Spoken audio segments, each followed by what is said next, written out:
Hello, everyone. Welcome to This Day. It is Tuesday, and it's August 24th. We have just one meeting to tell you about today, and that is at 9:30 this morning. It's the third resident policy and compliance committee meeting, and that will be held in the boardroom as well as virtual. And of course, you could watch it virtually at lagunawoodsvillage.com/meetings. On our show today, we have Muriel Ash and Beverly Genero with the Reformed Temple of Laguna Woods, and they always have some great activities and great information for everyone to participate. And then we have the El Toro Water District update with Mike Gaskins. Let's go ahead and take a look at our weather. We are looking at very warm temperatures this week. We are starting off today with very warm temperatures, 86, 64. Tomorrow, very hot, 88, 68. Then Thursday, 91, 67. And still very warm Friday, 89, 67. Then Saturday, 87, 68. So we are looking at very warm temperatures. Then our sunrise this morning was at 6:20, and our sunset will be at 7:26. And I just wanted to show the photo from the Tennessee flooding. It's just amazing how quick and how fast the waters moved, and so powerful to be able to put cars on top of rubble and houses. It was just amazing to watch those. So our hearts go out to those who lost lives as well as their belongings here from this flooding. So just a real unfortunate situation out there. But as I mentioned, we will have warm temperatures here, and we will start off our segment with the Reformed Temple of Laguna Woods. So we'll be right back with that, so stay tuned.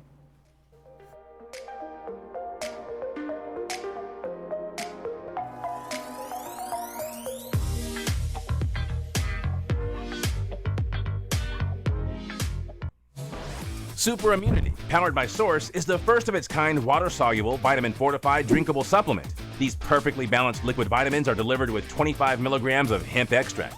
What does that mean for you? It means zero THC, no sugar, and no calories. Super Immunity is water-based, not oil, so your body gets the full effect of your vitamins and anti-inflammatory hemp without the compromise. Now you can stay active and do what you do best. Take your best shot, morning, afternoon, or night.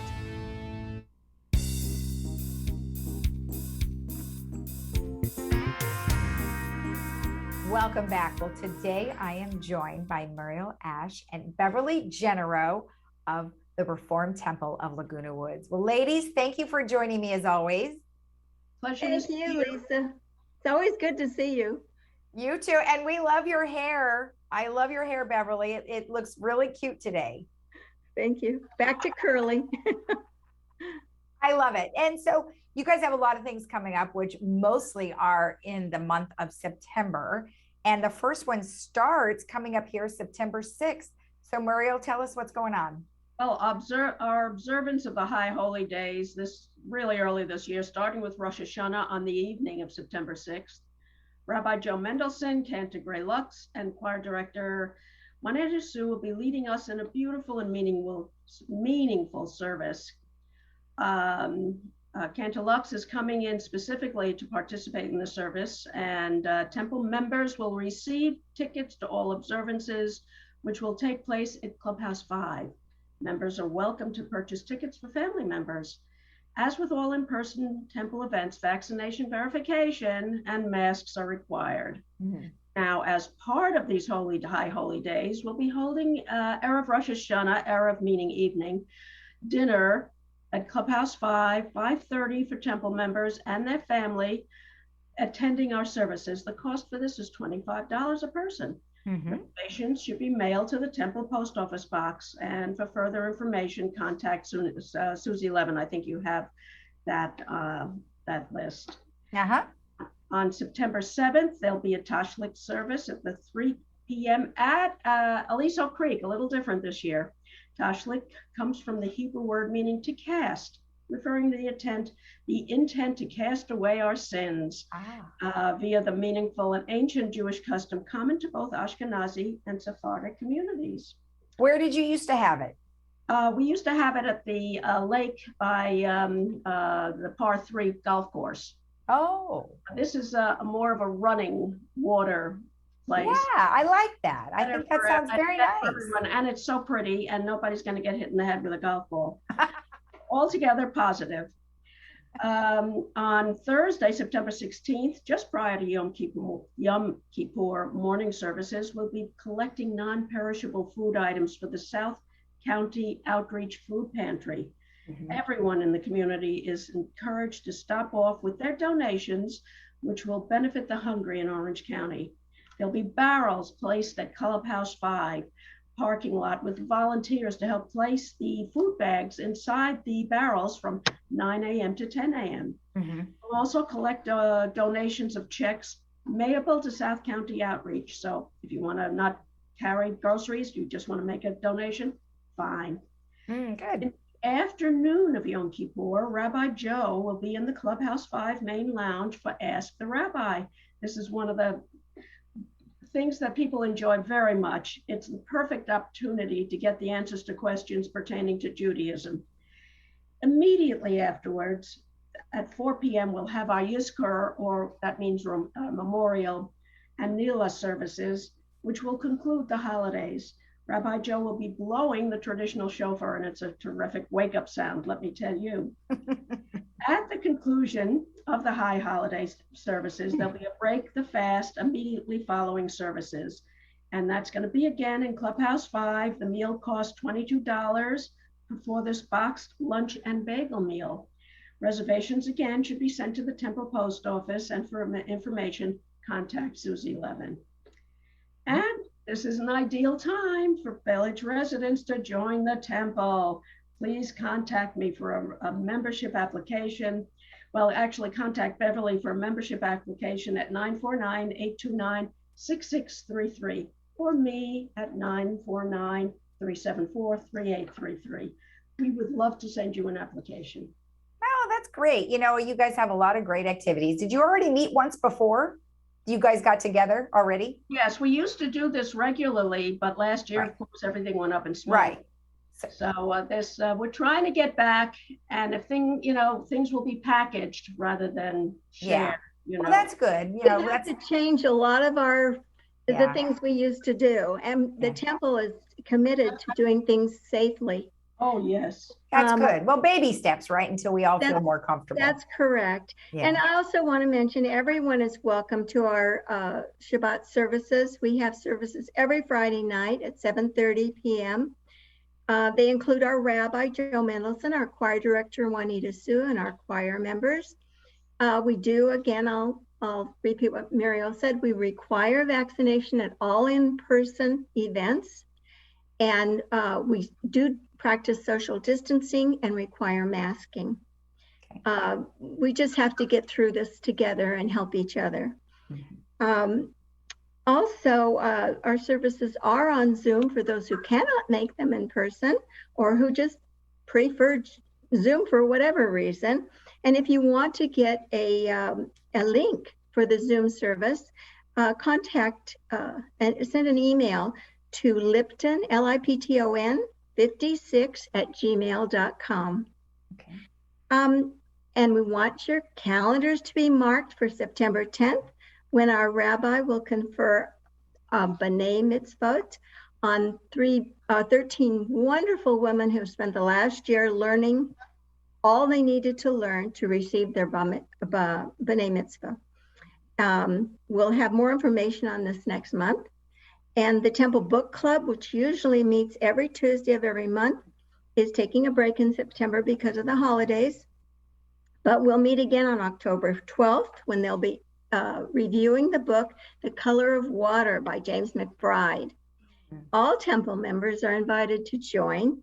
And for the Zoom link again, call Harriet Schwartz at 949-454-9211. And I do want to just mention one thing. We are going to be celebrating our 25th anniversary this year. It's a biggie for the temple. We'll be having lots of events, lots of special activities. So be on the lookout for that.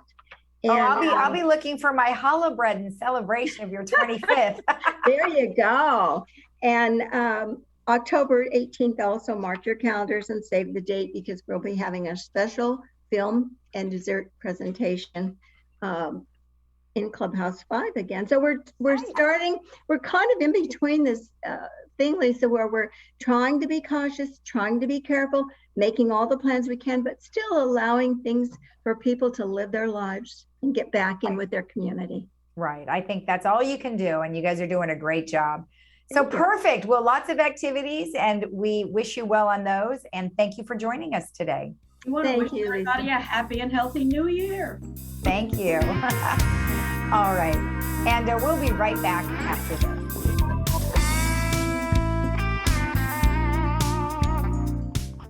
During the pandemic, thousands turned to AgeWell for help. Since March of last year, AgeWell has provided Orange County seniors with more than 40,000 grab-and-go lunches, 500,000 home-delivered meals, as well as transportation and case management services.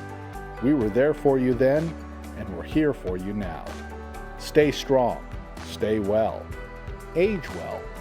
Learn more about our services or how to get involved today at myagewell.org.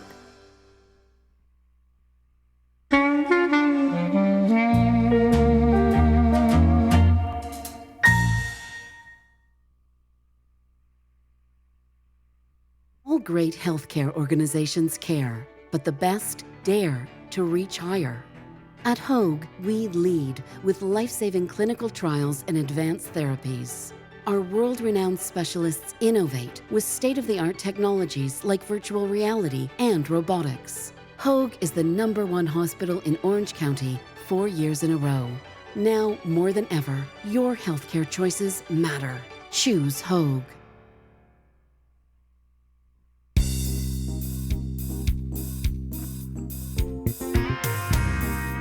Welcome back. Well, today I am joined by Mike Gaskins, who is here on behalf of El Toro Water District. President Gaskins, thank you for joining me today. How are you doing? I'm doing great. We're having a good time at this. Anyway. Yes. Well, you know, sometimes Zoom has its challenges, but nonetheless, here we are again, and we are going to talk about water quality, and everyone has been sent in the district a report. So tell me a little bit about what they can find in it. Okay. The water quality report that came out from the district was sent to you from the district about a month ago. You probably all saw it. Some of you read it and some didn't, but that's okay.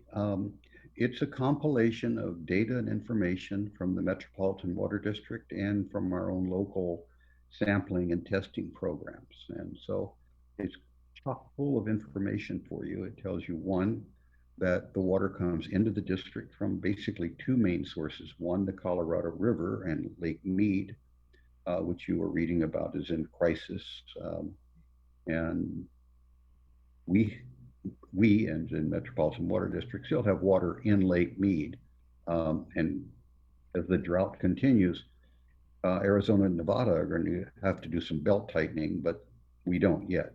The other water comes from Northern California through the Metropolitan Water District or supply system, and they come into treatment plants in a couple of different places in Southern California. One is the Dimer plant, which is in Yorba Linda, and then the other is for us what's called the Baker treatment plant. If the Metropolitan water goes into Dimer, it's treated there and put in the pipelines, and we receive it.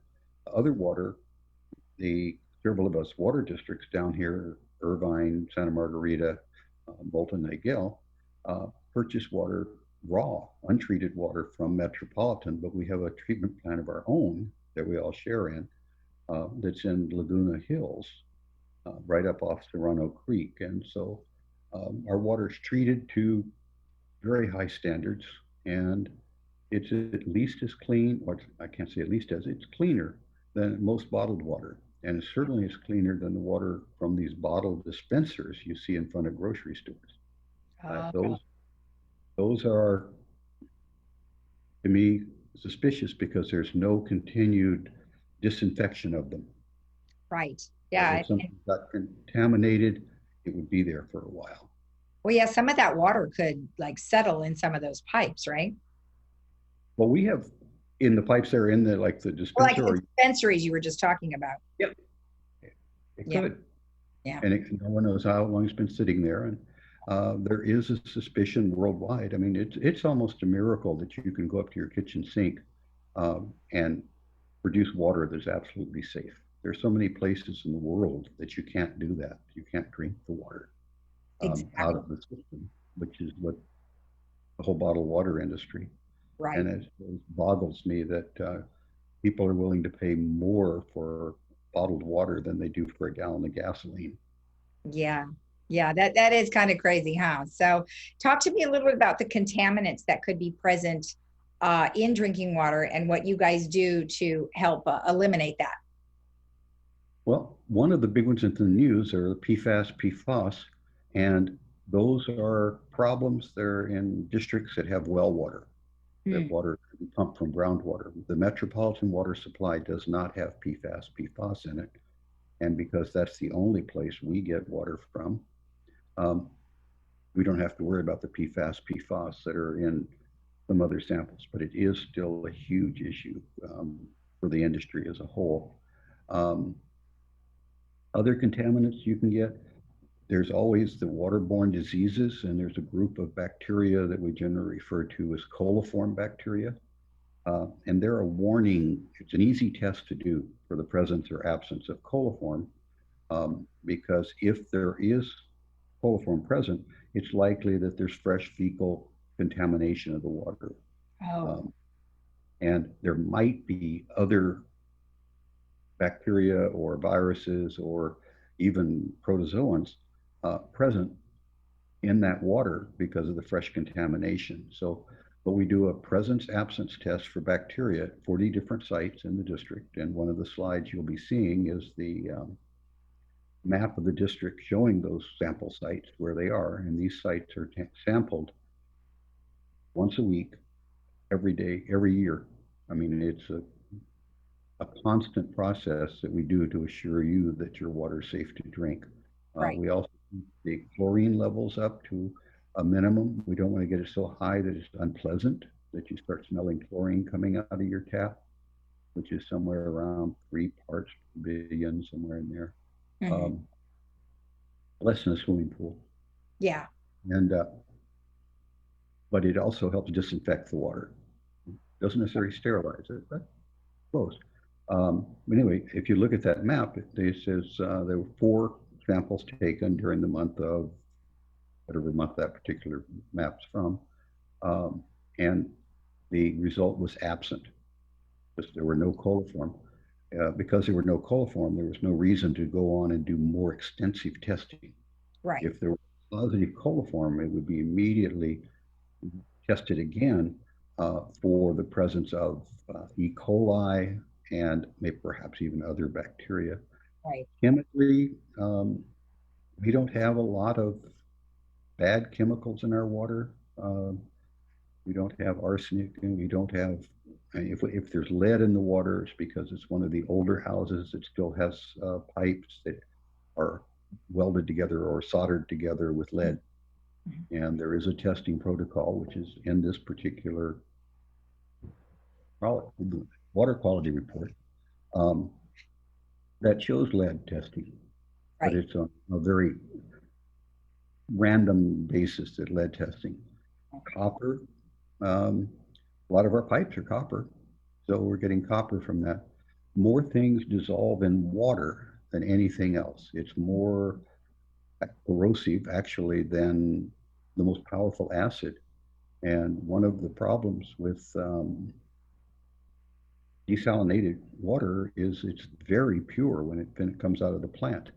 In fact, it's so pure it can be referred to as being hungry water, and it would actually corrode and cause pinholes in copper because it's, and so what you have to do with that really pure water coming out of desalination is blend it with existing water. Right. Right. Okay. All right. Well, let's talk a little bit about supply. So do we have enough water supply from both the Metropolitan Water District as well as the water treatment plant if we had an emergency or maybe this drought situation?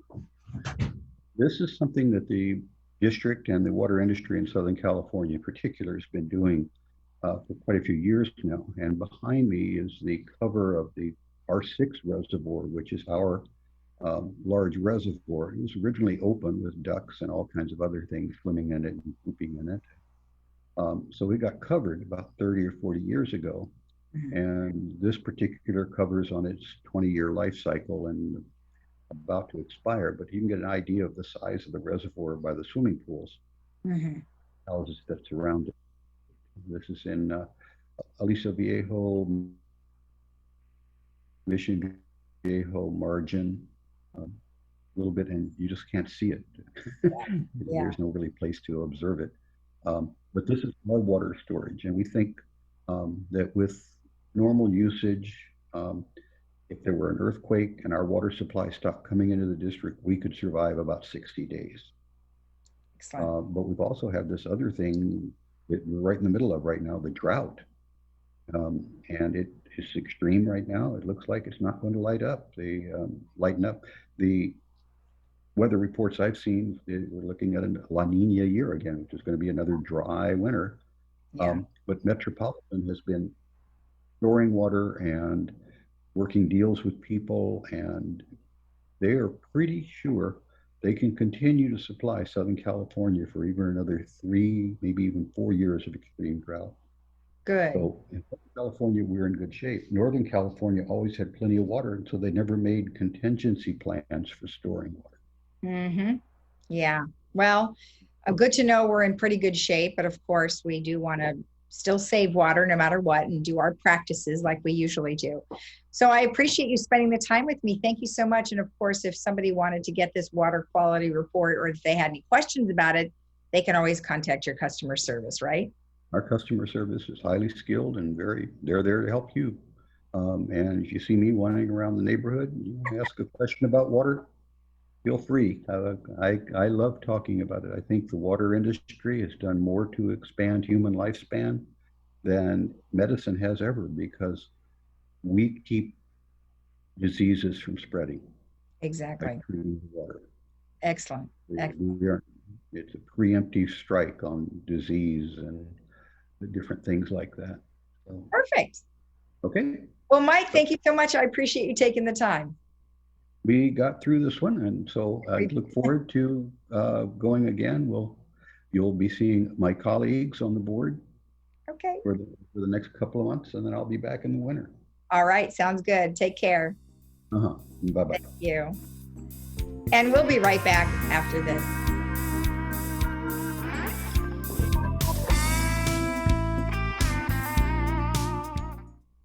Get out and live your life with the Buzz Around XL travel scooter from Golden. The Buzz Around is fun to drive with a tight indoor turning radius, so you can go just about anywhere. It's also so easy to charge and offers all-day range, so you can go further. The Buzz Around even has more leg and foot room for all-day driving comfort. Be safe with the XL's ultra-bright LED headlight. Plus, the Buzz Around XL can be easily taken apart into several lightweight pieces. See for yourself just how easy and affordable mobility freedom can be.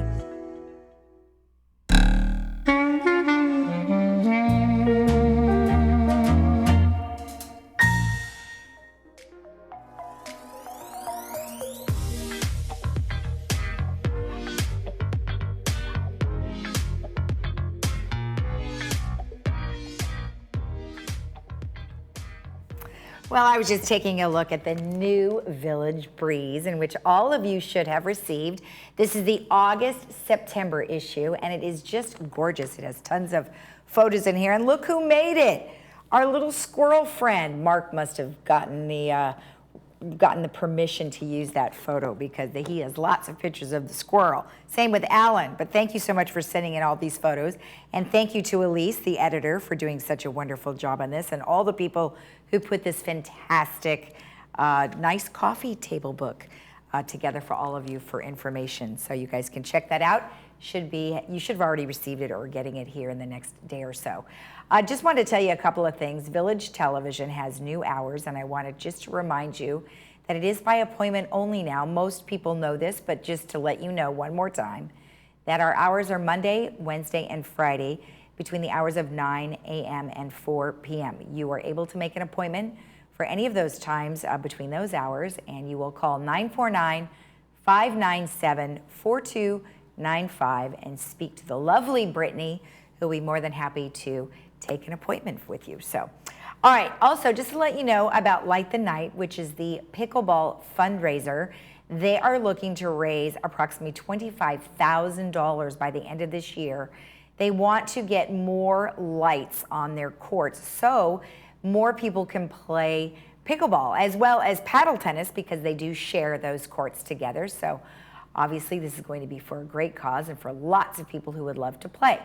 And if you would like to know more information about that, you can go to thevillagecommunityfund.org and they will have more information about Light the Night for you there. Just to let you know about, oh, there we are playing pickleball. It was a fun time. We had a great time playing pickleball with everybody out there. And you can all join in and have some fun with the pickleball club. Or you can also do paddle tennis too. It's all fun. You get out there and move around and get some exercise, so that's always cool. All right, let's take a look at some activities that we have around town here. We've got yoga. Now you can do yoga with Kim Min. And I hear she's kind of a gentle yoga gal. That way you're not gonna hurt yourself. You're not gonna do anything crazy. Mondays, 8:30 to 9:45, that's in Clubhouse 2. And then Tuesdays, 8:30 to 9:45, Clubhouse 1, and it is free. But you will want to sign up with ActiveNet, or you can contact Recreation 949-597-4273, or you can email them at recreation@vmsinc.org. Now, if you can't get on the ground and do the mat yoga, you can do chair yoga. And this is with Christine DeYoung, and she's always so lovely when we watch her on TV. You can see her right here on Village Television, or you can watch her chair yoga Mondays and Thursdays, Clubhouse 2, 1 to 2 p.m. Now you can do the free drop-in class. They do have plenty of room normally, and they do some spacing, as you can see there. You would have to check to see whether or not they are requiring masks, so you would have to contact Recreation to find out more about that. All right, let's take a look at our weather one last time before we head out. It is going to be warm, like I mentioned earlier in our program. And we are looking at 86-64 today, 88-68 tomorrow, 91-67, 89-67, then 87-68. So again, it is going to be quite warm, and we'll keep you apprised of any outages that we hear about. But as of late, there hasn't been any, so we should be okay. Have a great day in the Village. We'll see you again tomorrow at 9 a.m. right here on Village Television. Have a great day. Bye-bye.